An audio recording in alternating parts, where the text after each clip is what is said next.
I'm using ChatGPT a lot to ask it advice, but it's limited by how much it knows about me, and it takes kind of time to write or to talk to give it all the context that's relevant for my question. I also want to use it to like fill out forms for me, applications, like anything where I have to write and maybe bullshit a little bit anyways, but I would just want it to do it for me if it knew enough about me. But again, it's limited by the fact that it doesn't have enough data about me. So what I really want to do is create this super powerful AI personal assistant and also coach.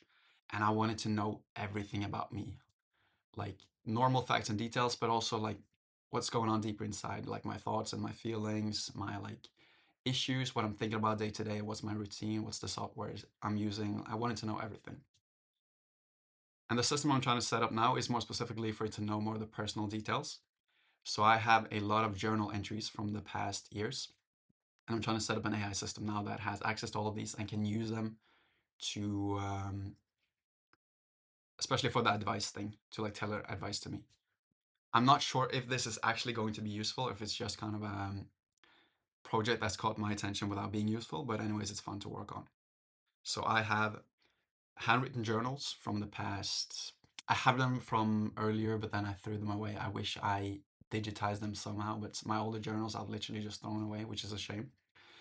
But I have later journals from the past year, handwritten, which I've then uh, scanned and then later converted into text.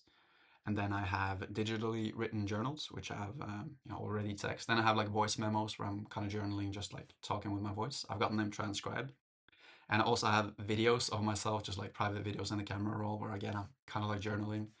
I'm just talking to the camera just for myself, also just talking about my thoughts and feelings and what I'm doing and what I did that day and what I'm thinking about. And I've gotten them also transcribed. And so now I have this folder on my computer here. Let's switch this one back. It's going to be inside here.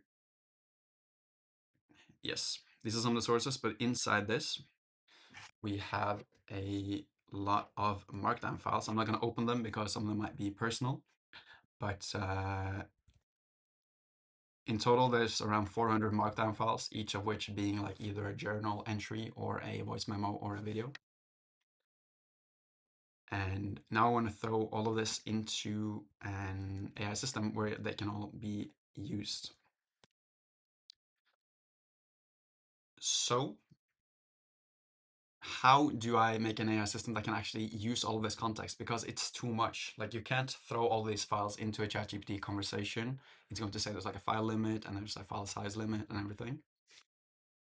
In total, it's not that much data. It's 3 megabytes, right? Because everything is text.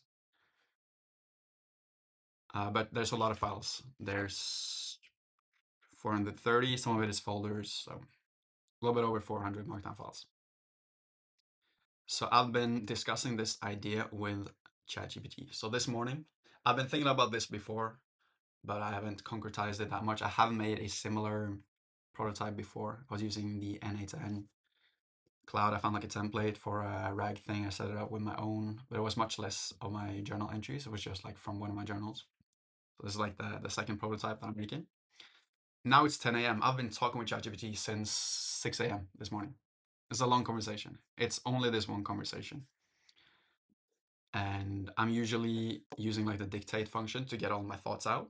But then, it's converted into text and then it responds in text because then it also has the reasoning features, the web search features, and everything. And I've been trying to first talk about this project on a high level, like my vision. I'm asking it whether it makes sense, whether it's things that's actually going to be useful, or whether it's just kind of like a wish-washer project, whether it's like achievable. And then after a while, we got into more like technically how I should implement it. Now, I really don't want to code anything because I think it's a waste of time these days. Like we have so many AI tools. I just want to see the higher level of vision or have like a creative idea and then have AI automate as much as possible of the implementation. And there's a bunch of tools I played with before. I've used the Cursor IDE.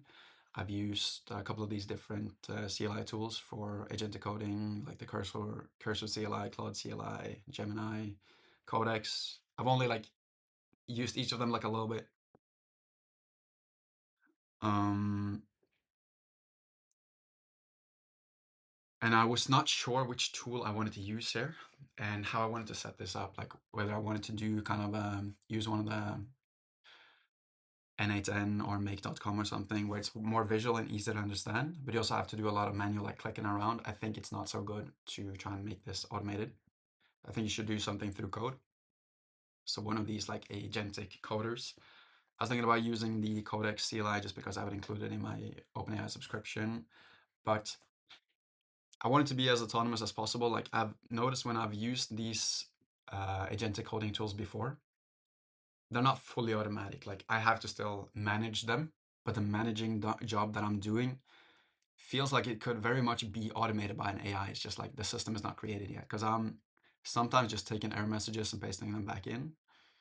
Like when I was using Cursor, it's been a while ago now. I know they keep upgrading it, so it's always changing. So I never know really if these problems are solved yet or not. I was sometimes taking error messages and just pasting it back in and asking it to figure it out. I was sometimes just reiterating something I had already explained in the initial project outline, and I would just have to reiterate it to get it to remember to do that. There was a lot of like management, which felt like it very much should be automated, and I think they worked on that. So Cursor now also has a more higher level automation and agency there.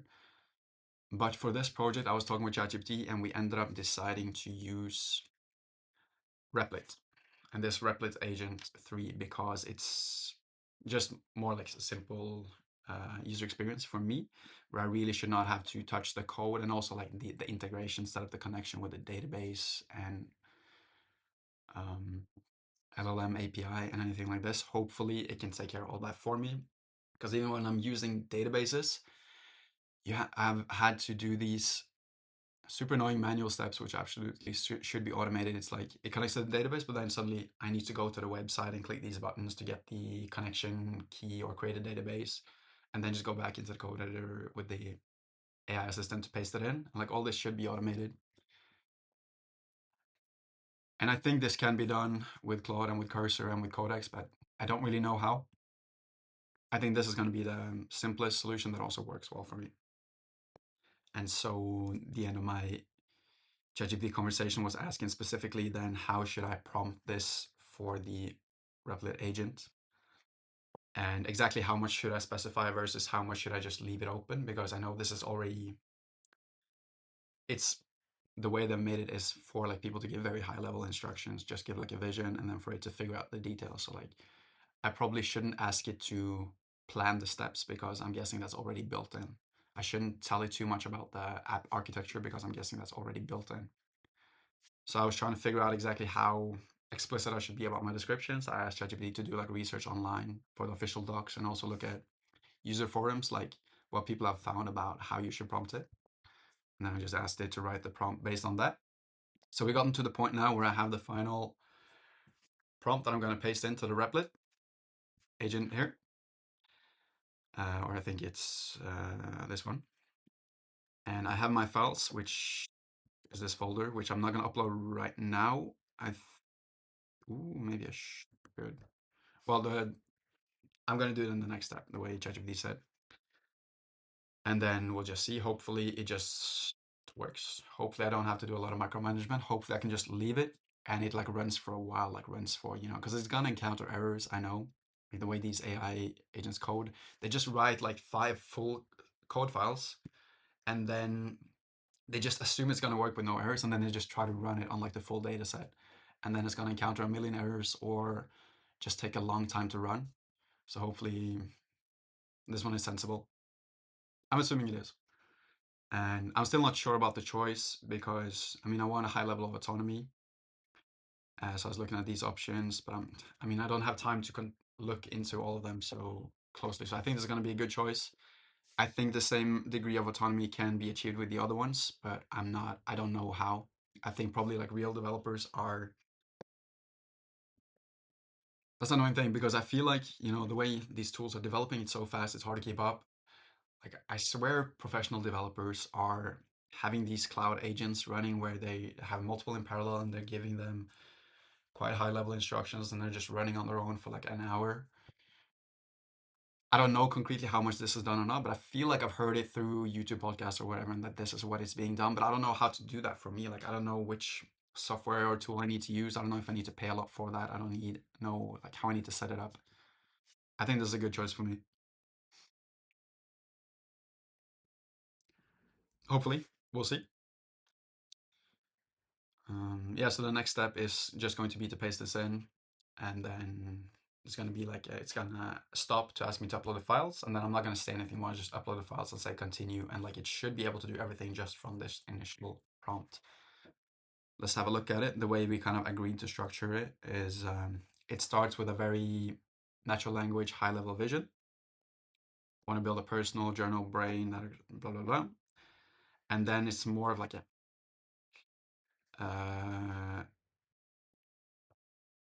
slightly more formal description of the data that you should expect to get in, but it's still natural language. And then these functional requirements, it's kind of more technical, more directly exactly what data is coming in and what I'm expecting to get, like be the end product. And then this is like directly technical. And I didn't know like how much of this I should do and how much I should like pre-research this and decide on these technical details versus just letting the AI coding agents just figure it out and pick some defaults. I'm still not sure, but I think it's a good balance. There's a few things like we decided on the database schema, or it's not enforcing it, but it's suggesting this. A few implementation details like Python. We're going to use Postgres with a vector extension. I'm going to use OpenAI API for the embeddings and also to generate the answer. Like when I ask the query, and then it's going to generate the answer where it has the context from the database search, but also it needs to like generate a natural language answer. And then this one, it said it found on like user forums is like one more time just asking me to just autonomously just keep going and make decisions and not stop to ask me like questions unless it's like a fully a blocker. Because I don't even know that much about these technical details or like how to make a good choice. I just wanted to use it. Like these AIs know much more about implementing than I do. The problem is just that they sometimes don't like think enough about it, how things are actually going to work together in the whole project and over like how it's going to affect the project when you can get a little bit further into it. So next step for me is going to be to paste this in, let it run, and we'll see what happens. I'm hoping to end up with I'm hoping from just this one prompt and no, and then the one file upload step, and then just saying literally continue and nothing else. I'm hoping that it's going to run everything, and that I end up with a simple UI. The UI doesn't really matter. It can be a very simple web app or just literally like a in terminal, like a CLI thing, where I can write a prompt. I ask about advice about how I should be pursuing career or content creation moving forwards, or perhaps like something I'm a little bit like want to do, but also I'm a little bit scared to try.